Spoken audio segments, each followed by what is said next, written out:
என்னங்க இப்படி குண்டை தூக்கி போடுறீங்க? ஜோசியரே, என்ன கண்டம் அது இதுன்னு சொல்றீங்க? கொஞ்சம் நல்லா பார்த்து சொல்லுங்களேன். என்னுடைய இத்தனை வருஷ அனுபவத்துல பொண்ணுக்கும் பையனுக்குமான கட்டம் பார்த்த உடனே தெரிஞ்சிடும். ருதுவான ஜாதகப்படி பொண்ணுக்கும் பையனுக்கும் ஒத்து வரல. ஜோசியரே, இதுக்கு ஏதாவது பரிகாரம் இருக்கா? ஏதோ கண்டம் இருக்குன்னு சொன்னீங்களே, அது என்ன கண்டம்? அது அது வந்து அந்த பொண்ணுக்கு தென்முக நம்பி ஐயா தானே தாய் மாமன்? ஆமா, அவர்தான். உங்க பொண்ணோட ருதுவான ஜாதகப்படி இந்த கல்யாணம் மட்டும் நடந்தா பொண்ணோட தாய்மாமன் உயிருக்கு ஆபத்து வரும்னு கட்டம் சொல்லுது.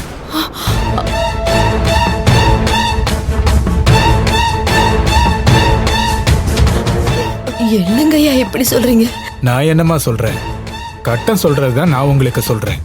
இதுக்கு ஏதாவது பரிகாரம் இருக்கான்னு கொஞ்சம் பார்த்து சொல்லுங்க. ஜாதக பொருத்தம் பாக்குறது மட்டும்தான் என்னோட வேலை.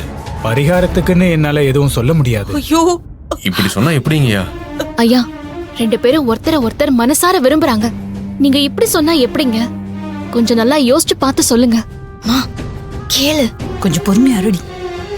அவங்க விரும்புறதெல்லாம் சரிதான், ஆனா அவங்க கட்டம் விரும்பலையே. ஜாதகம் என்ன சொல்லுதோ அதைத்தானே நான் சொல்ல முடியும். 2 பேரோட மனசும் பொருந்தி போச்சு. இதுக்கு மேல இதெல்லாம் பார்க்கணுமா? இருங்க, கொஞ்சம் சும்மா இருங்க. நாம இது விஷயமா இதுக்கு மேல எதுவும் பேச வேண்டாம். எனக்கு கொஞ்சம் மனசு சரியில்லாம இருக்கு. நாம இங்க இருந்து கிளம்பலாம். எதுவா இருந்தாலும் கொஞ்சம் அப்புறமா பேசிக்கலாம். வீட்டுக்கு போய் என்ன பண்ணலாம்னு யோசிப்போம். அண்ணி, இப்படி சொன்னா எப்படி அண்ணி? தேனு, நிச்சயத்துக்கு நாள் குறிக்கதான் நாங்க இங்க வந்தோம். அது உனக்கே தெரியும்லம்மா. இப்ப இந்த ஜோசியர் பேசுனதை கேட்டு எனக்கு மனசே சரியில்லைம்மா. கொஞ்சம் டைம் கொடுமா, நிதானமா யோசிச்சு பேசிக்கலாம்.